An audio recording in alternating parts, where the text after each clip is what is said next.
All right, Jeff, you want to start us off? Questions? When you look back and reviewed last season's games, what was your assessment of the special teams play overall, and how have things looked on that front so far? Yeah, I thought we really improved in punt and kickoff, and I think the numbers validated that. I thought Coach Adams coming in and just philosophically the way he approached kickoff, and we were able to improve there. And then Sparky, I thought, did a good job. We improved statistically there. You know, there's challenges in the return game, and I'm hopeful that we got some more guys that can be more dynamic in the return game. With the variations of the formations that you get from opposing punt teams, you know, philosophically, a lot of it was just possess the ball and don't put ourselves in a hole. So I thought we improved there. Would like to see us be able to extend our range on field goal, you know, a little bit with Bettridge. So the punt and kickoff, I was pleased with the improvement. And, you know, philosophically, I think we'll be a little different this year with some of the return guys, you know, that we picked up to maybe be a little bit more dynamic in the return game.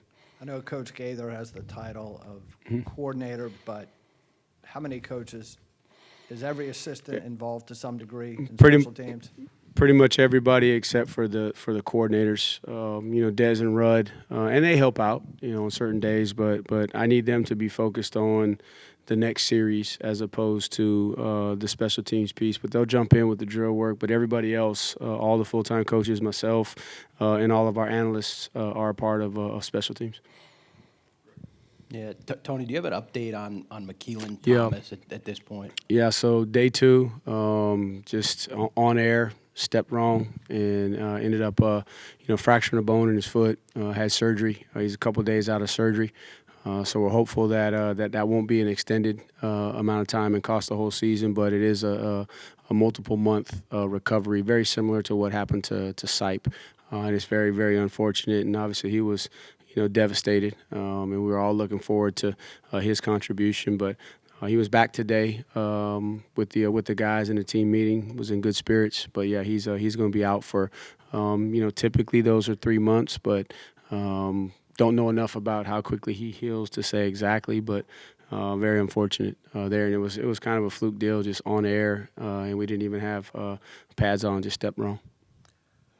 Your options at right tackle, then, is it Ben York, Wallace? What Yeah, are you your options got Ben York, you got Wallace, you got Wallabaugh, you got Jack Whitmer. John Adair is going to have to be ready as well. So we feel like we got some viable options there at right tackle. Mm-hmm. And just other injuries like Mekhi Buchanan, Yep. Jamar Morris. What are the updates on some of those guys? Yeah, there? so Mekhi is high ankle sprain, so that'll be a couple weeks. So we're hoping that we get him recovered next week and get him back the following week. Jamaric, just a one-on-one drill. Came down wrong on the knee. Still waiting on the results of the MRI to know exactly. We're hoping for the best there, but we'll know here in the next couple of days the extent of that injury.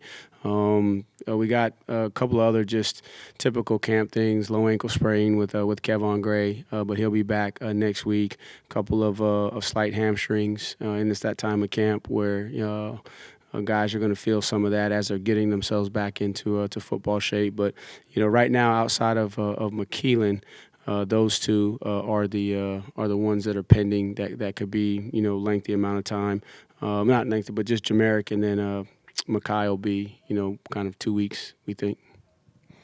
And I know a lot of attention is on the 50 new faces on the roster. Yeah. But when you look at the roster, you have guys from your first overall class, like, you know, X, Mikal Boley. When you look at those guys, how important is having that nucleus back, especially when you're practicing with so many new faces? It's critical because they've heard Coach Elliott, they've heard Coach Kitch, they've heard their position coaches, Coach Rudd. They know the lingo, they know what we're saying.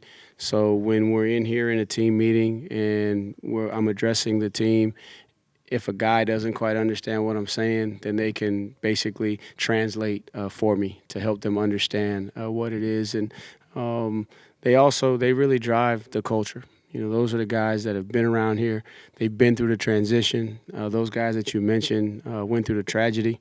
They made the decision to come back, so they're invested. and it means something to them. So they can just continue to be an extension of the staff in terms of the communication to get everybody on the same page. Hey, Coach. My name's Madeline from WRIC in Richmond. It's nice to meet you. Nice to meet you.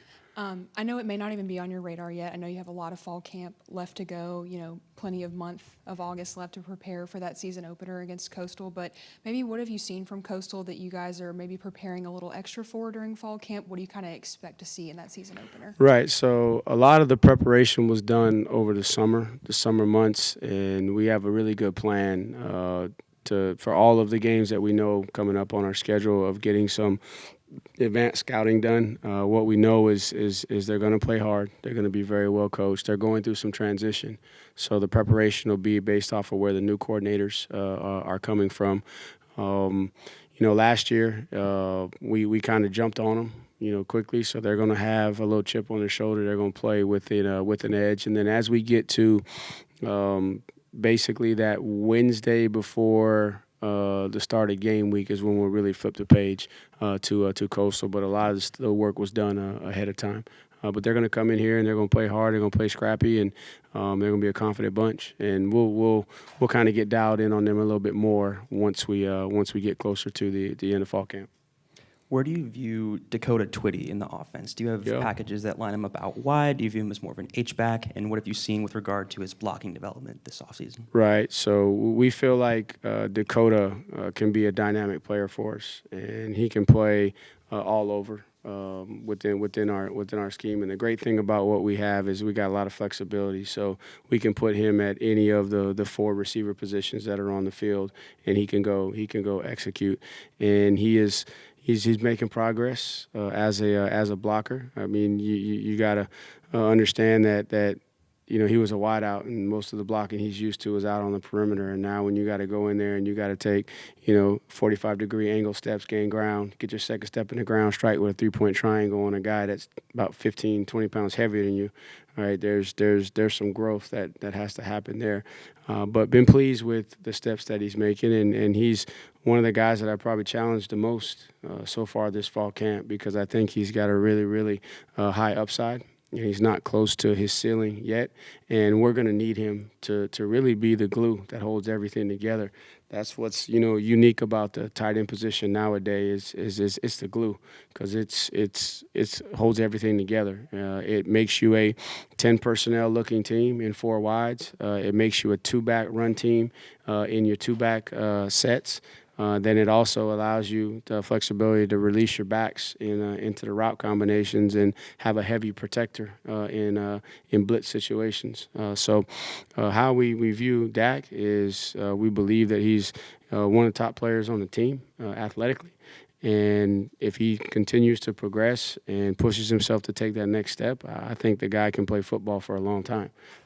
That's just how talented he is. But it's going to be the maturation in the blocking aspect of it in the run game, and then also from a protection standpoint. Bryce Robinson was named to the preseason watch list for the nation's top long snapper. What have you seen from him this offseason? Yeah, he's come in here and really transformed his body. I think in fairness to him, he was coming maybe from a situation where he did not quite have as many of the resources from a strength and conditioning and from a nutrition standpoint. So he's really transformed his body. His snap times are really, really good, and he gets down the field better than you would think for a guy as big as he is. And he's really fit in with the specialist group, and so you can see there's a chemistry developing between him and Sparky. Because, again, going back to the first question about special teams, I think one of the reasons we improved as much as we did in punt was because we had consistent snaps and our times were pretty good, which improved our overall get-off time, which slows some of the rush teams down a little bit. And then also it puts Sparky in a situation where he's just focusing on doing his job, and he can put the ball up there and guys can go down it. So been very pleased with how Bryce has come in here and assimilated into the culture, and then also transformed his body to get himself ready to go to be not just a weapon with his snaps, but also a guy that can help box in returners from a coverage standpoint. Yeah, during the stretch part of practice today, I saw you talking to Noah Vaughn for quite a while. Yeah. What are you guys hoping to get out of Noah this year? I know he's in competition for maybe that third back. What are you hoping to get out of him, and what do you think he can provide you guys this year? Right. So Noah, in my opinion, is as talented as anybody in the room. Like, he's a very natural back. Things make sense to him. He's got really, really good eye-feet coordination. Biggest thing with Noah is just I need him to take that step to show everybody that he's maturing to where everybody can trust him, right? He's in a competition with some older guys. You think about it, Jamari is a fifth-year guy. X has been around forever, and Harrison's coming in here as a veteran guy. And he's a younger guy that, coming off injury, didn't play a ton last year. And so we want to just know, can we trust you to be consistent day in and day out? And when things get hard, man, are you going to be a guy that maintains his focus? Because he's a very, very talented guy. So, what we're hoping to get out of him is production. And really, it starts with understanding that at the position, and even when I coached a position, it was never about an individual player. It was always about the position standard of production. And so having him ready for when his number is called. And if his number is the first one called, man, he's ready to fulfill that role. If his number is the second and so on, he's just ready to go. And so that's what the conversation, has been to him, and to not focus on counting your reps, but making your reps count, because the reps are split equally with all those guys. When you got 4 guys that you're rolling, and Zay Davis, each day he's gotten better, right? So he's, getting a couple of reps throughout the course of practice. And so they're all getting equal amount of reps, and they all want to hit the big play. But what I'm focused on is the routine play. Man, be a good average, hit for average, and then the home runs will come. But a lot of times when you swing for the fence, you strike out. And so I don't want him to get ahead of himself, right, thinking that, he's going to win or lose a job on one play. It's not going to be on one play. It's going to be the collection of plays. So just focus, play in and play out by making that your best play. And sometimes the best play is the routine play. And then at corner, have you had anybody start to separate at corner yet in that position battle? Yeah, I mean, I thought Jamaric was doing a really good job until he went out of practice. Manny's been doing a good job, and there's just been healthy competition. And again, I know we're 7 days in, but 2 of those are non-contact days, and then the other 2 days right after the days in no pads, really just wanted to be smart with the guys and really focus on our core values and practicing the right way. Because again, we got a lot of new faces, but several of those new faces are older guys too. So we got to make sure we practice the right way so that we don't get guys hurt. And so full pads for the first time yesterday, and then we're going to put it down in scrimmage. So I think we'll know more once we get to Saturday, when we really get everybody off the field and let them play. But so far it's just been good to see guys competing at that position and not crossing your fingers every single day like on pins and needles just because of your depth situation. With Ben York taking those reps at right tackle, how much have you seen kind of him just learn to have a voice and not being that red shirt with the deer in the headlights moments? Yeah, it's interesting because you still got to remember, like, he's a young guy, and so he's shown some tremendous flashes. And then you've also seen, a player or two here. And the biggest thing is when you have a moment that you get beat on a play, like, man, I don't want to see you drop your head. Man, I want you to maintain your confidence. And he's learning every single day, and he's getting tested too. I mean, you're going up against Mitchell, who's a veteran guy that's played a lot of football, and he's competed against some really, really good players, and he's a savvy veteran. And then it changes up, and now you got Fisher, 6'7" guy with length. So he's kind of learning, quickly how to adapt and adjust. But I've been pleased with the progress that I've seen, and I told him, I said he was one of the guys that I was most excited to see how much more he was going to take a step, because we need him. And I think he's a extremely talented young man with a very, very, very high upside and a bright future, and he's got to be ready. right? Because his number may be called, and I think he's physically can do it, and we got to do a great job as coaches is helping him with the mental aspect of things. But finding his voice, he's not gonna say much. Like if you spend time around Ben, he doesn't say much. He just has that big old smile. But I think on the field, he's what he's doing is he's finding his confidence. And that's key. And he's got time to really figure out the voice from a leadership standpoint. But we need him to make sure he continues to progress from a confidence standpoint, because I anticipate at some point in time this season, maybe sooner than later, we're going to count on him. And Drake was just talking about how he had to deal with a lot of step backs in his recovery and just coming out of that dark moment for him. How much have you seen him just grow mentally, going through that, and then coming back on the field? Yep, you talking about Drake, Metcalf? Yeah, I think with Drake, he learned a lot about himself, because he was so eager to get back as fast as he could, and he was going to push himself as hard as he could. And I told him, I said, some of it's my fault too, because I encouraged it, because you said that's what you want to do, man, I'm going to support you. But he also learned too that faster is not always better. And that the setbacks have helped him to understand to just trust the process. Trust the process, and the timing is what the timing is, and control what you can control, and work every single day. And I think that's helped him, be a leader for us too, and be more vocal, but also at the same time, have a little bit of empathy, for some of the younger guys that are having to trust the process, because he had to learn to trust the process and know that, man, you can't rush everything. Sometimes you just gotta let them run their course, and I'm excited that he was able to see that. And that's really what you challenge guys when they get injured, is to see the silver lining, so to speak. Like, what is the true growth? And they think that it's all physical when they first get hurt. And then on the flip side, when they're recovered and they're back competing, they realize that it was all about the mental journey that they went through. And if done right, they can become a better player physically, but more importantly, they become a better player mentally. You mentioned being 7 practices in through fall camp. What have you liked from the group overall, and kind of what are you hoping to build with the group heading into that first scrimmage and just the rest of fall camp? Right. Well, what I've liked is the guys have shown up every day, and they've been competitive every single day. You don't have to push them to go. They're excited to get on the grass. They got a little bit of edge to them, right? And we've crossed that line a little bit. And we've had to be reminded that we can't cross the line, and the importance of why, because we've hurt ourselves with some late game penalties that were undisciplined. So opportunity to learn how to go to the edge without crossing it. They're a tight group, man. They like being around each other. They all pull for each other. So it's just been fun to see that I believe we got guys that really want to be a team.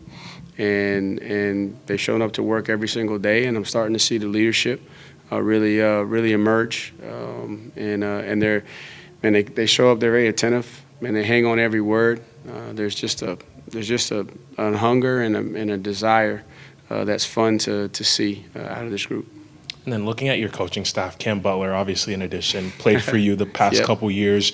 How have you seen him grow as a coach, and how have you seen the players respond to him, being on the other side of things? I think he has a greater appreciation for the other side. I think all players, we at times don't really understand what all goes in to being a coach, and how much preparation it takes, and how much time is invested. And so how I've seen him grow is just an appreciation for that. And what I've liked is he hasn't lost his energy or his passion, but also I've seen him become even more detailed than he was as a player. And I think as a player, you know what you're taught. As a coach, man, you know what you push yourself to learn. And being in that room with the guys on the defensive staff, what he's had to learn is it's not just about my position. Now I have to know what everybody does, and that's going to make him a better coach, right? And he's also able to have a way to articulate that to the guys a little bit different than maybe myself, because, man, I'm 20 years in, it's a lot of it is coach talk, right? Like I talk like a coach, whereas he's able to talk like a player, but using coach's knowledge, if that makes sense. So that's fun. That's fun to watch. How much of your playbook was Chandler able to absorb in the spring, and what has been your plan in bringing him along in camp? Yeah, so in the spring we roughly probably go at about 60% of what we'll actually put in fall camp.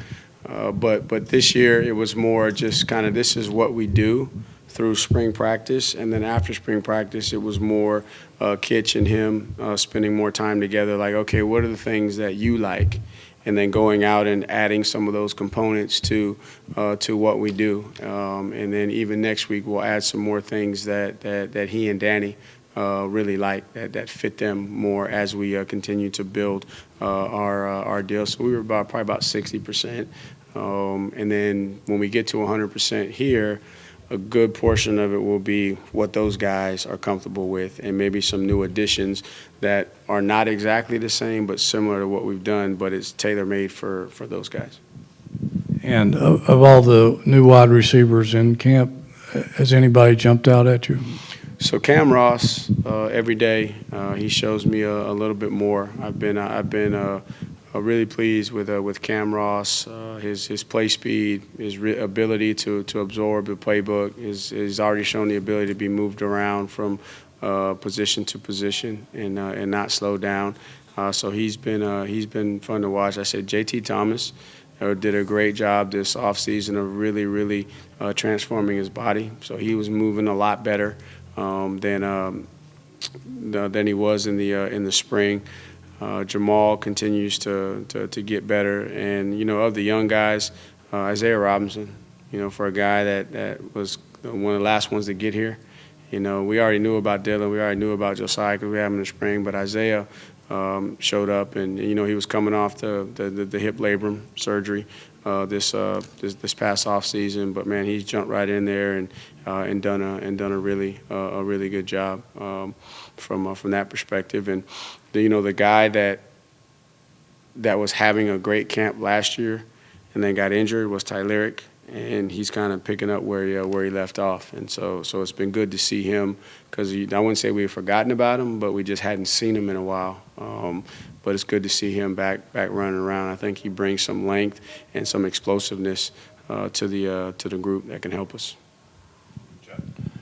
There's a lot of player movement in college athletics these days, as you know. Is it especially gratifying that a guy like James Jackson decides to come back after he gets his degree? Because I'm sure even with his injury, there are plenty of schools out there that would have been happy to have him. Yeah, I mean, that's what I'm working towards, creating an environment where guys want to stay here. Now, there's a lot that goes into that, and man, you still want to see guys be committed to being a part of something that's bigger than themselves, and being invested in it. And that's really the objective here, is to try and build a culture where guys want to be invested. And then again, I know I don't want to sound like I'm speaking out both sides of my mouth, because we did, bring in, multiple players in the transfer portal, but I do want to create an environment that guys that come here, man, they want to be here, they want to stay here, they feel like they're being invested in all the way around, and then that in turn creates an investment in this football program. And I want to be different, even though I accept the change that's happening.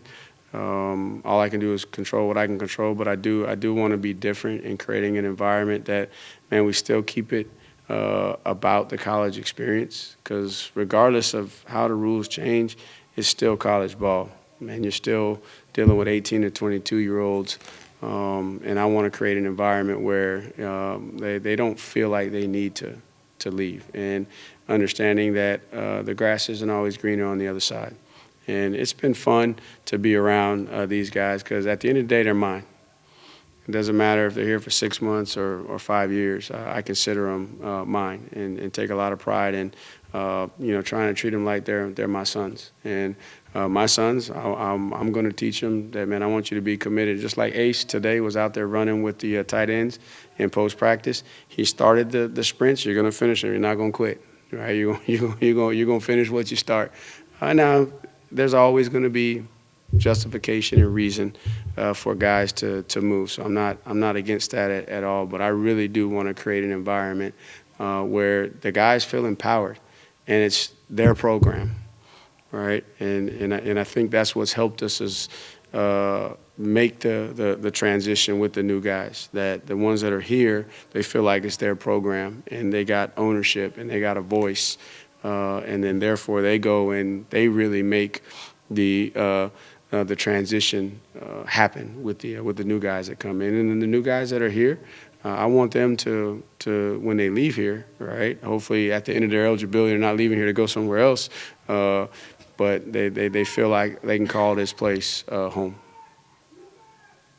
Oh, you hear them? They're having a good time, huh? They're having fun down there in the locker room. And then, that's what it's about. And you know what? I already know who that is. That's Cam Robinson, because his locker is right here at the corner. He's having a good time with his boys, and that's what I'm really paying close attention to during this fall camp is just the sound of the team. Man, do they have a good sound together? Are they having fun? Are they enjoying each other when we go to the dining hall?